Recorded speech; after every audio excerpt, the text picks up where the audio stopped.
पाण्डुका छोरा 5 पाण्डवहरू र धर्मपत्नी द्रौपदी, उहाँहरूको ठुलो बाबा धृतराष्ट्रका 100 भाइ छोराहरूका षड्यन्त्रका कारण 12 वर्ष वनवास जान बाध्य हुनुभयो। त्यसै क्रममा बास बस्नको लागि राम्रो ठाउँको खोजीमा पाण्डवहरू घुम्दै हिँड्न थाल्नुभयो।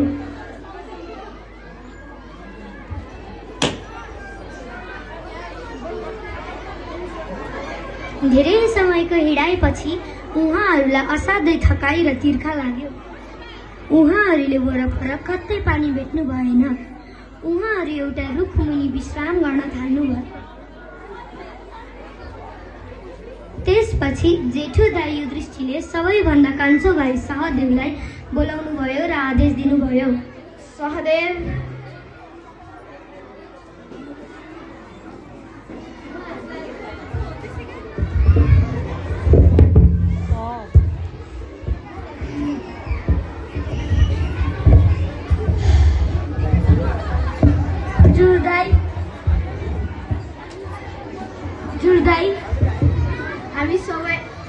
हामी सबैलाई एकदमै तिर्खा लागेको ह।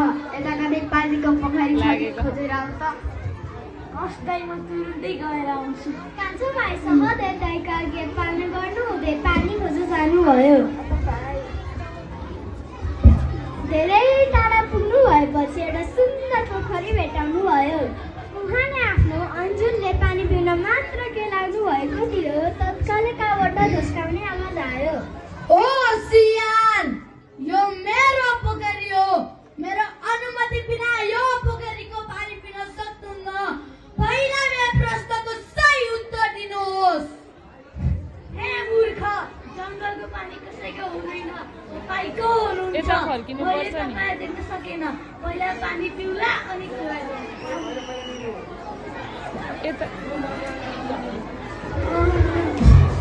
यसरी सहदेवले प्रश्नको उत्तर दिन अस्वीकार गर्नुहुँदा मूर्छा पर्छ।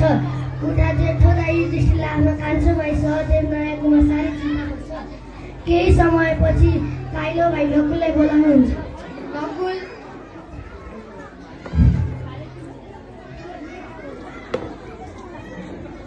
कान्छो भाइ सहदेव अहिलेसम्म आइपुगेका होइन। तिनीहरूलाई खोजेर आऊ त।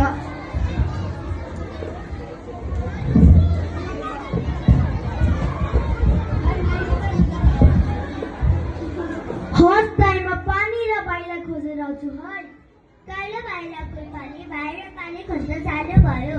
उहाँ पोखरीमा पुग्नुभयो। उहाँ भाइ मूर्छा पर्नु भएको देख्नुभयो। उहाँ अति चिन्तामा पर्नुभयो। उहाँ भाइलाई बिउसाउने प्रयास गर्नुभयो, तर विफल भएपछि पहिला पानी पिउन तर्खरमा लाग्नुभयो। उहाँ पानी पिउन लाग्नुभयो, तत्कालै कतैबाट झस्काउने आवाज आयो। हो सियान, तपाईँको भाइको मूर्छाको कारण म हो। यो मेरो पोखरी हो। मेरो अनुमति बिना यो पोखरीको पानी पिन सक्नुहुन्न। कृपया मेरो प्रश्नको सही उत्तर दिनुहोस्, नभए हजुरको भाइहरूको जस्तै हालत होला। हे, मेरो भाइ सहदेवलाई मूर्छा पार्ने तपाईँ हो। किन लुक्नु भएको? डर लाग्यो? पहिला पानी पिउ अनि देखाइदिउ न मेरो शक्ति।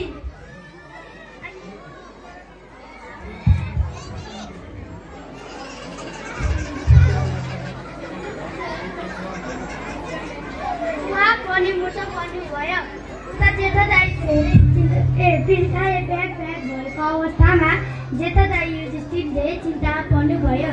त्यसपछि सर्वश्रेष्ठ गङ्गा अर्जुनलाई बोलाउनु भयो। अर्जुन, हजुर दाइ, मलाई त ताकत मन परिरह। मेरा भाइहरू अहिलेसम्म आइपुगेका होइन। तिमीहरूलाई खोजेर आऊ त। हस् दाइ। उहाँ पनि भाइ र पानी खोज्न जानुभयो। पोखरीमा पुग्ने बित्तिकै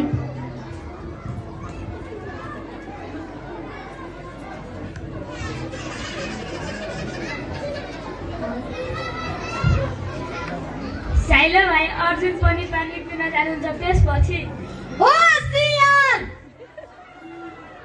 तपाईँको दुवै भाइको मूर्छाको कारण म हुँ। यो मेरो पोखरी हो। मेरो अनुमति बिना यो पोखरीको पानी पिन सक्नुहुन्न।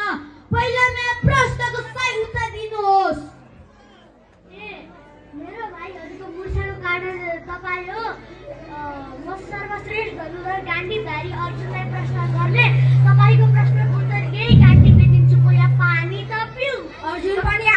हात्तीको अनुहारमा पानी पिल्नु भएर मुर्छा पर्नुभयो। यता युधिष्ठिर के गर्यो कसो गर्यो भनेर भीमलाई बोलाउनु भयो।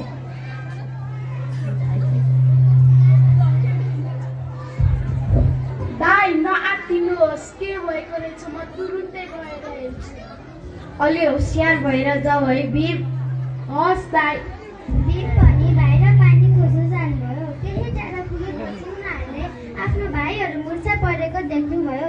उहाँ आत्तिएर के भयो भन्दै सबै भाइले बोलाउनु भयो। तिर्खाले व्याकुल भएकाले पहिला पानी पिउन जानुभयो। होसियार! तपाईको भाइहरूको मुर्छाको कारण म हुँ। यो मेरो पोखरी हो।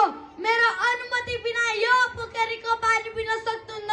पहिले मेरो प्रश्नको सही उत्तर दिनुहोस्, नभए हजुरको भाइहरूको जस्तै हालत होला। ए मेरा भाइहरूको मुर्छाको कारण तिमी हौ। म 10,000 हात्तीको बोल भएको भीमलाई प्रश्न दिने, म तिम्रो प्रश्नको उत्तर यही गर्दा दिन्छु। पहिला पानी नपिऊ। भीम पनि पानी पिउनु भयो र उहाँ पनि मुर्छा हुनुभयो। उता राई युधिष्ठिर धेरै चिन्तामा पुग्नु भयो र जे भए पनि पानी खोज्ने निर्णय लिनुभयो र द्रौपदीलाई सम्झाउँदै भन्नुभयो।